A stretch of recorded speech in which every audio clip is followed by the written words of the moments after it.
for central Polk County in central Florida until 2:45 p.m. Eastern Daylight Time.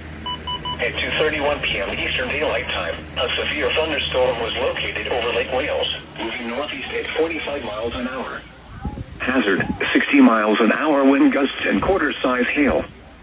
Source, radar indicated. Impact, hail damage to vehicles is expected. Expect wind damage to roofs, siding, and trees. Friday night, south. Hazards include Poinciana, Winter Haven, Lake Wales, Crooked Lake Park, Geneva, Lake Hamilton, Highland Park, Guanada, Waverly, and Lake Wales Municipal Airport. For your protection, move to an interior room on the lowest floor of a building.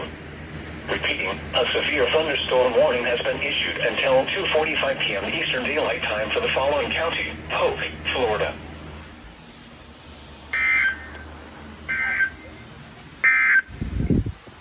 This is Radio KHB32, Servint Tampa Bay Area. Una frecuencia 162.55 MHz. The current time is 2:33 p.m. Eastern Daylight Time. Gosh. There we go.